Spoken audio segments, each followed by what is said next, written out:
안녕하세요, 잼스튜디오의 잼입니다. 저번 시간에는 로닌 S와 로닌 SC를 제가 비교하는 영상을 올렸습니다. 로닌 S 같은 경우에는 여러분들이 쉽게 찾아보실 수 있겠지만 가격이 꽤나 나가는 편입니다.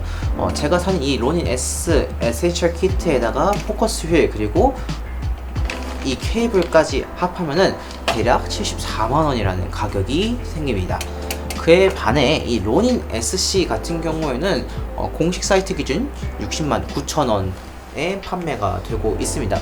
자, 두 제품을 모두 가지고 있기는 사실 금전적으로 굉장히 어렵습니다. 두 제품 다 합치면은 130만원 카메라 한 대 값을 보유하기 때문에 제가 도저히 그거는 쉽지 않을 것 같고 둘 중에 하나를 방출할 생각을 하고 있습니다. 오늘 영상은 제가 어떤 기준에서 어떤 짐벌을 방출할지에 대한 얘기를 한번 해보도록 하겠습니다. 첫 번째입니다. 바로 카메라 기종이 선택의 기준이 될 것 같습니다. 제가 저번 영상에서도 소개해드렸듯이 로닌 S 같은 경우는 DSLR 혹은 그보다 더 무거운 기종이 굉장히 잘 궁합이 맞는 제품이라고 생각한다면 반면에 이 로닌 SC 같은 경우에는 미러리스군 혹은 그것보다 더 가벼운 기종에서 굉장히 유리한 입지 조건을 보이고 있습니다. 그럼 당연히 미러리스 사용하고 있는 저는 로닌 SC가 더 좋다라고 생각할 수 있겠지만 사실 그렇지만도 않습니다. 왜냐하면 제가 이 알파 6400에서 카메라를 끝낼 것이 아니라 알파 7 마크 3 혹은 알파 7 S3를 구입 예정이기 때문에 풀프레임 카메라와 풀프레임 렌즈를 사용하게 된다면 이야기가 많이 달라지게 됩니다. 앞서 말씀드렸다시피 이너줌이 아닌 경우 경통이 앞으로 나오거나 뒤로 나오면서 무게중심이 달라지기 때문에 로닌 SC는 적합하지 않은 제품이라고 할 수 있겠습니다. 왜냐하면 가변 무게를 자랑하는 만큼 모터 힘이 로닌 S보다 딸리기 때문에 무게중심이 바뀐다면 그만큼 더 많은 과부하가 이 모터에 발생하게 되겠죠. 그에 반해서 로닌 S 같은 경우는 이미 최대 하중이 로닌 SC보다 훨씬 더 무거운 기준이기 때문에 무게중심이 조금 변한다고 해서 모터에 과부하가 걸리지는 않습니다. 실제로 제가 알파 7 마크 3에다가 2870 렌즈를 장착을 해서 사용을 해보았습니다. 2870도 이너줌이 아니기 때문에 무게중심이 수시로 바뀌는 렌즈군이었습니다. 하지만 얘는 전혀 무리가 없었습니다.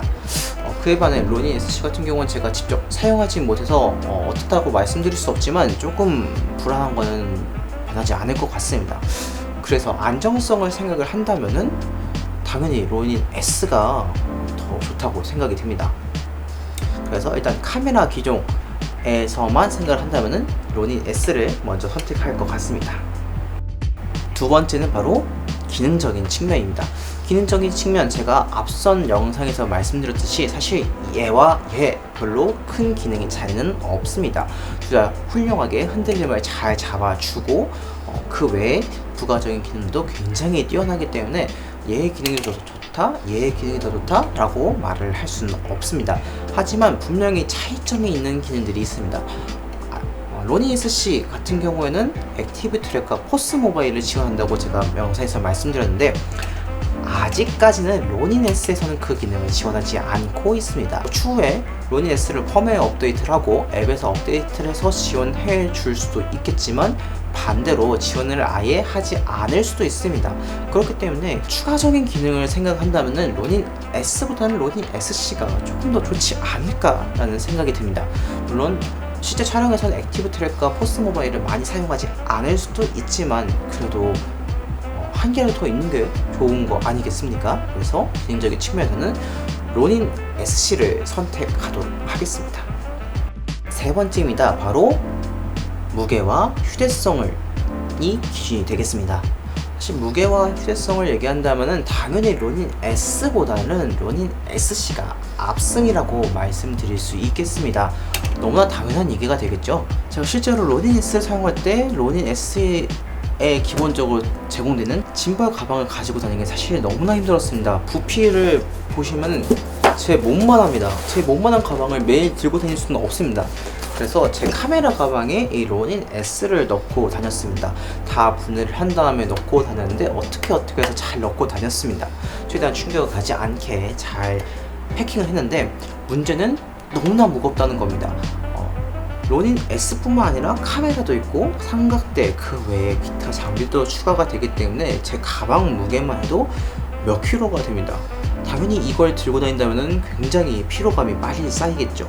그뿐만 아니라 부피가 너무나 크기 때문에 가방에 들어갈 수 있는 공간에 제한이 생깁니다. 그래서 꼭 필요한 물품들이 아니라면 제외하는 경우가 생깁니다.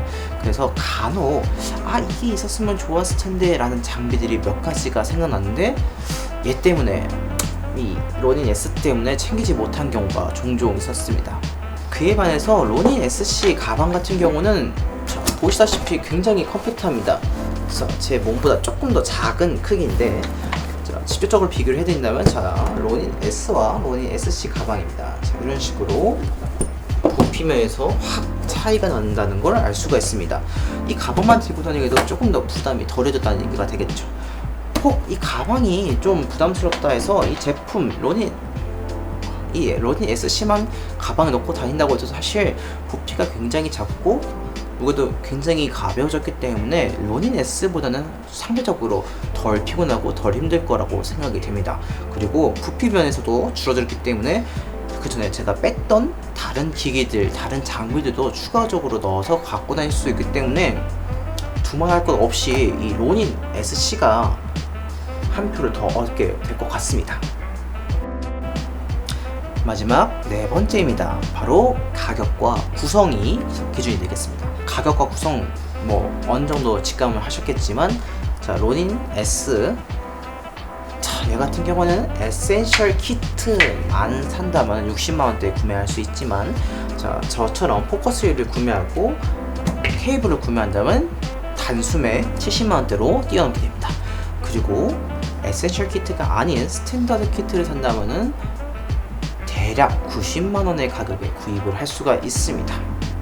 그에 반면에 로닌 SC 같은 경우는 일단 프로 콤보가 아닌 기본 콤보 같은 경우는 기본 세트 같은 경우는 40만원대에서 구매를 시작할 수 있을 뿐만 아니라 이 프로 콤보는 61만원 정도의 가격이기 때문에 확실히 가격적인 면에서는 조금 더 접근하기 쉬울 것 같습니다. 그뿐만 아니라 새롭게 추가된 구성들도 많습니다. 지금 제 로닌 SC에 달려있는 얘는 이제 스마트폰 홀더인데 스마트폰 홀더도 추가가 되었고 추가적으로 이 포커스 모터도 추가가 되었습니다. 이렇게 작아 보이는데 별거 아니겠다고 생각하실 수 있겠지만 포커스 모터 세트 다 합해서 14만원 정도 되고요. 홀더 25,000원입니다. 무려. 그리고 얘만 14만원이고 그 외 기본적으로 포커스 모터에 필요한 구성품들까지 전부 다 합치면은 대략 20만원이라는 가격이 됩니다. 20만원의 가격을 더 지불해서 로닌 SC에 보급하겠다? 그러면 가격이 너무나도 많이 부담이 되겠죠. 당연히 로닌 SC가 이 부분에 있어서는 더 좋지 않을까라는 생각이 됩니다. 물론 이 포커스 모터 직접 사용해보니까 많이 사용하지 않을 것 같긴 하지만 아까도 말씀드렸지만 하나가 더 있는 게 좋지 않겠습니까? 그래서 로닌 SC가 가격과 구성에서도 한 표를 얻게 되었습니다. 이렇게 네 가지 측면에서 한번 살펴보았습니다. 제가 말씀드린 거를 한번 정리를 해보자면 로닌 S 같은 경우는 카메라 기종과 안정성이라는 측면에서 선택을 받았습니다. 무거운 제품들도 다 호환을 할 수 있기 때문이죠. 그에 반면에 로닌 SC 같은 경우에는 가격과 구성, 그 다음에 휴대성과 부피, 그리고 기능적인 측면에서 세 표를 얻게 되었습니다. 1대3이라는 결과가 나왔는데 그래서 저는 이 로닌 S를 방출할 생각입니다. 로닌 SC가 물론 어쩌다 보면 로닌 S보다 아쉬운 점이 느낄 수도 있겠지만 일단은 객관적으로 비교해 봤을 때는 저는 현재 상황에서는 이 로닌 SC가 더 유리한 입장이라고 생각이 될 수 있겠습니다. 언젠가 또 필요하면 구매를 해야겠죠. 하지만 굳이 그럴 필요가 없이 그냥 필요하면 렌탈을 하는 게 더 낫지 않을까 생각이 들기도 합니다. 저와 같은 고민을 하고 계신 분들이 있으시다면은 저처럼 어떤 기준을 세워서 한번 선택을 내려보시는 것도 괜찮을 것 같습니다. 자신의 기종이 뭔지, 자신의 촬영 어떤 분야가 어떤 것인지, 아니면은 자신이 휴대성을 강조하다든지 자신이 중점적으로 보시는 부분들이 있으실 텐데 저 같은 경우 가장 중점적으로 본 건 바로 휴대성이었습니다. 얘를 들고 다니는 건 진짜 너무 힘들었어요. 기대가 됩니다. 많이 갖고 다니고 많이 촬영을 할 수 있을 거라고 생각이 됩니다. 이 영상을 보시고 여러분들도 선택하는 데 큰 도움이 되셨길 바랍니다. 오늘 영상 여기까지입니다. 이 영상을 보시고 도움이 되셨다면 좋아요와 구독 버튼 눌러드리기 부탁드립니다. 이상 제이미였습니다.